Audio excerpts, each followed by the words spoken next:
सम्माननीय अध्यक्ष जी, पूरी चर्चा पर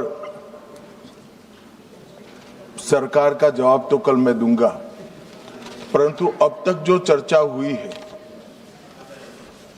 उसमें कुछ चीजें ऐसी उभर कर आई है जिसको सुनकर मुझे लगता है कि आज रात के लिए भी देश की जनता में कोई भ्रांति नहीं रहनी चाहिए। तो वो चीजों की स्पष्टता करने के मर्यादित उद्देश्य से मैं यहां पर खड़ा हुआ हूं। माननीय अध्यक्ष जी, एक सबसे बड़ा नैरेटिव खड़ा किया जा रहा है, भ्रांति फैलाई जा रही है कि ये जो 3 विधेयक है, संविधान संशोधन विधेयक और 2 कानून, डिलिमिटेशन का और संघ क्षेत्र के चुनाव के कानून में बदलाव, वो आने से दक्षिण की क्षमता लोकसभा में बहुत कम हो जाएगी और हमारे दक्षिण के राज्यों को बहुत बड़ा नुकसान होगा। मान्यवर, मैं बिल जो सदन के सामने है, अब सदन की प्रॉपर्टी है, इसका प्रैक्टिकल इंटरप्रिटेशन कर कुछ चीजों को मैं बताना चाहता हूं। कर्नाटक राज्य में 543 के सदन में अभी 28 सीटें और सदन की 543 सीटों की संख्या के 5.15% कर्नाटक के सांसद यहां पर आते हैं। ये बिल पारित होने के बाद, संविधान संशोधन होने के बाद कर्नाटक की संख्या हो जाएगी 28 से बढ़कर 42 और प्रतिशत लोकसभा में 816 में हो जाएगा 5.14। तो जरा भी नुकसान कर्नाटक को नहीं होगा। दूसरा राज्य है आंध्र प्रदेश, इनकी अभी 25 सीटें हैं आंध्र प्रदेश की और अब की स्थिति में उसका प्रतिशत प्रतिनिधित्व 4.60 है, 4.60। अब इसमें भी 50% लगभग वृद्धि होगी, तो सीटें हो जाएगी 38 और 4.60 की जगह 4.65% उनकी शक्ति हो जाएगी। तेलंगाना में 17 सीटें हैं अभी और उनकी शक्ति 543 के सदन में प्रतिशत 3.13 है। अब उसमें 50% की वृद्धि होगी और सीटें हो जाएगी 26 और 3.13 की जगह 3.18% उनकी क्षमता होगी। तमिलनाडु, इतने सारे लोग काले कपड़े पहनकर आए हैं, मैं तमिलनाडु की जनता को भी आश्वस्त करना चाहता हूं कि आपकी शक्ति कम नहीं होगी, बढ़ रही है। मान्यवर, अभी 39 सांसद तमिलनाडु राज्य से चुनकर यहां आते हैं और 543 के सदन में उसके प्रतिशत है 7.18%, 7.18%। और अब 50% वृद्धि के बाद सांसद लगभग हो जाएंगे 59 और इनकी नए सदन में 816 के सदन में प्रतिशत में संख्या हो जाएगी 7.23। मैं फिर से एक बार रिपीट करना चाहता हूं, अभी तमिलनाडु की सदन में प्रतिशत स्ट्रेंथ 7.18% है, वो बढ़कर हो जाएगी 7.23। तो तमिलनाडु को भी कोई नुकसान नहीं। केरला में 20 सांसद हैं, 3.68% इनका स्ट्रेंथ है, 20 की जगह 30 सांसद होंगे और 3.68 की जगह होगा 3.67। अब कुल मिलाकर दक्षिण का जो पूरा नैरेटिव बनाया जाता है उसको अगर हम सोचते हैं तो अभी 543 सीटों में जो आपके द्वारा बनाया गया है उसमें 129 सांसद इस सदन में बैठते हैं। मान्यवर, लगभग 23.76% दक्षिण के सांसदों का यहां शक्ति है।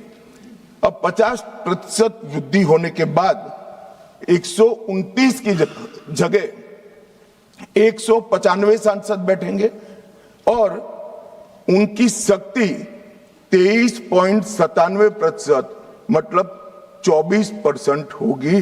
तो शक्ति बढ़ नहीं रही है, कम नहीं हो रही है, बढ़ रही है।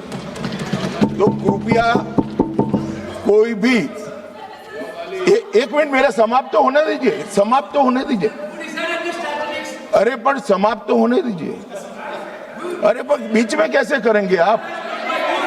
मैं अभी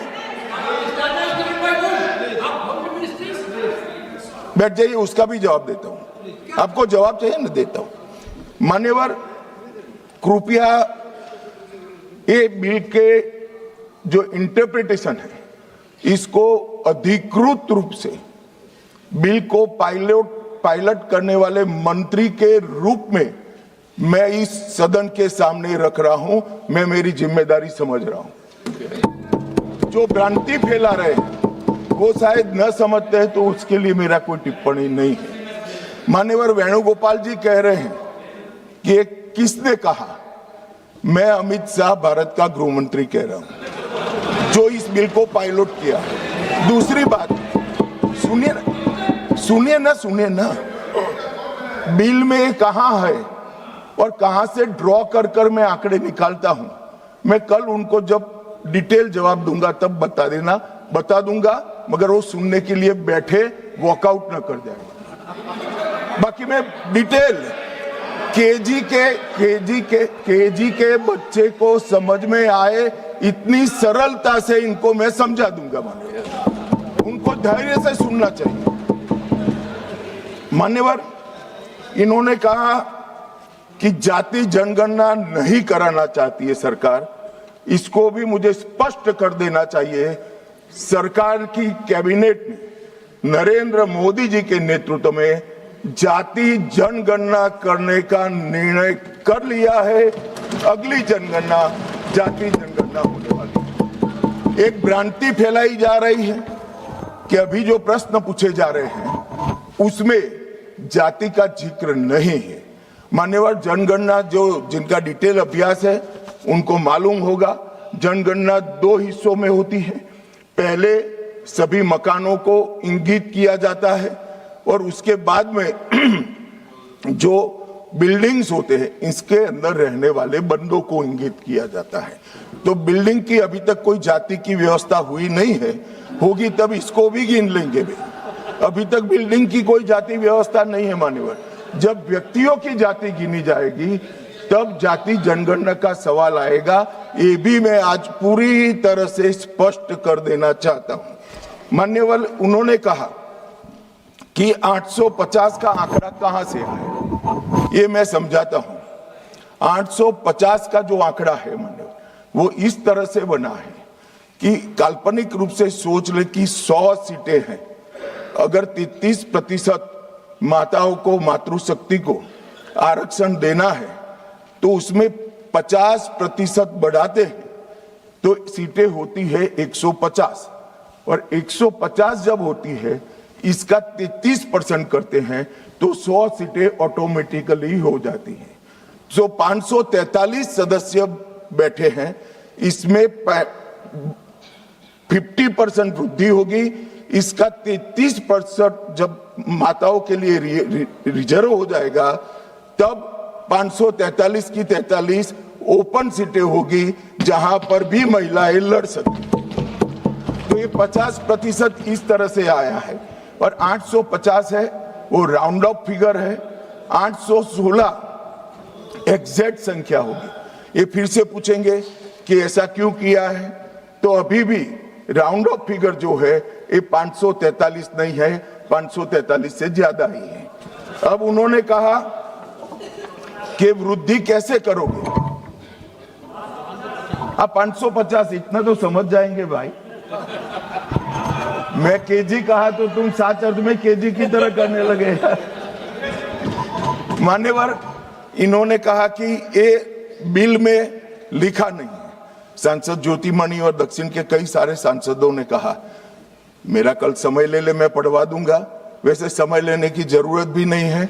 कल मैं सदन के सामने ये डिटेल पूरा देश समझ पाए इस तरह से समझा दूंगा। मान्यवर, डीलिमिटेशन कमीशन का जिक्र है कि डीलिमिटेशन कमीशन में आप आपके लोग बिठा दोगे, ये करोगे वो करोगे। तो मैं माननीय सदस्य प्रियंका जी को कहना चाहता हूं, हमने डीलिमिटेशन कमीशन एक्ट के अंदर कोई बदलाव नहीं किया है। फुल स्टॉप कोमा में आपका डीलिमिटेशन कमीशन एक्ट को हमने रिपीट किया है। अगर आपने उस वक्त मैनिपुलेशन किया है तो मैं इतना कह सकता हूं, आप कह रही हो कि इससे मैं